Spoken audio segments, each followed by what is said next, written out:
فائدہ ہے، اور جس میں نقصان ہے وہ حکم تمہیں نہیں دیتا ہے۔ جو جانور اس نے تمہارے لیے حلال کیے ہیں ان میں تمہارے لیے فائدہ ہی فائدہ ہے، اور جو جانور اس نے حرام قرار دیے ان میں تمہارے لیے نقصان ہی نقصان ہے۔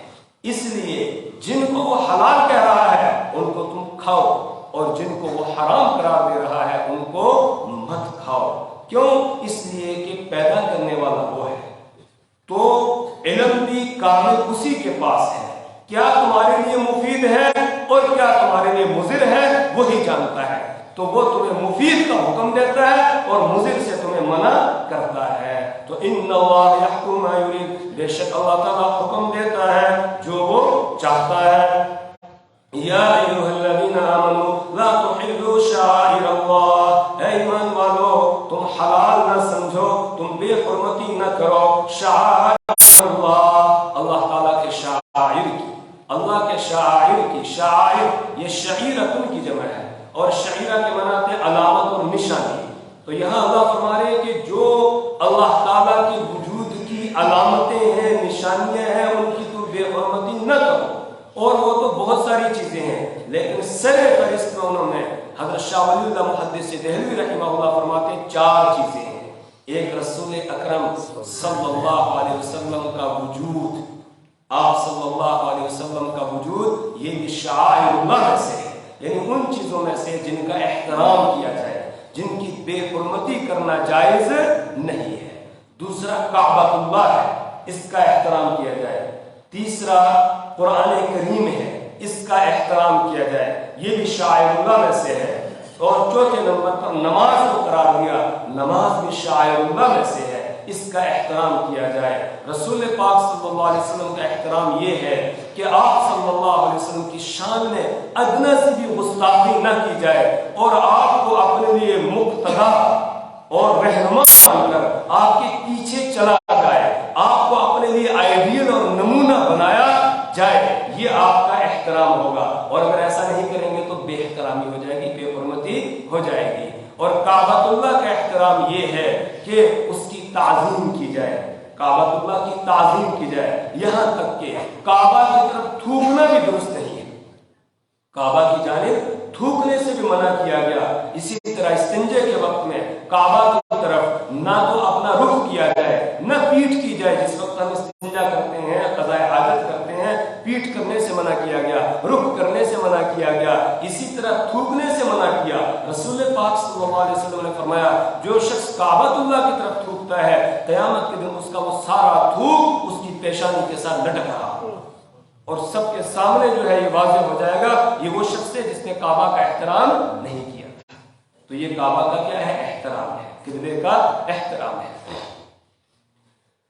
اور قرآن کریم کا احترام یہ ہے کہ قرآن پاک کو اللہ کا کلام سمجھ کے اس کی تعظیم کی جائے، اس کو عظمت کی نظر سے دیکھا جائے، یہ میرے اللہ کا کلام ہے، پھر اس کو پڑھا جائے، اس کو سمجھا جائے، اس پر عمل کیا جائے، اس کو زندگی گزارنے کا قانون اور ضابطہ جو ہے وہ سمجھا جائے۔ اور نماز کا احترام کرنے کا مطلب یہ ہے کہ نماز کو قائم کیا جائے۔ ایک ہے نماز پڑھنا، ایک ہے نماز کو قائم کرنا۔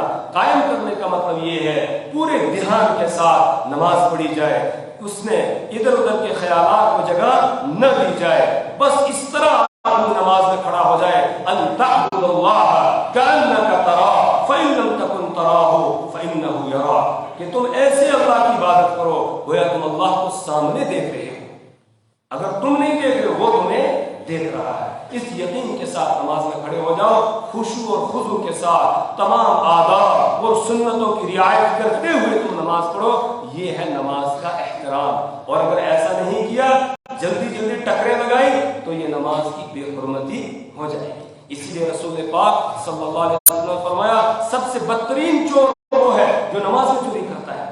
صحابہ نے عرض کیا یا رسول اللہ صلی اللہ علیہ وسلم نماز پڑھے آدمی اور چوری کرے، سمجھ میں نہیں آیا۔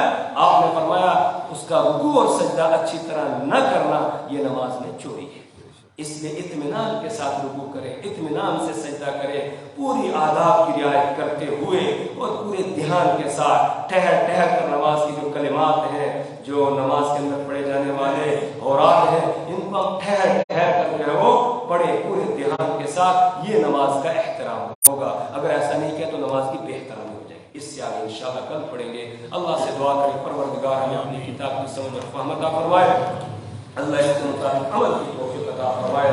اللہ ہمیں اعمال صالحہ کی توفیق عطا فرمائے. برے اعمال سے ہمارے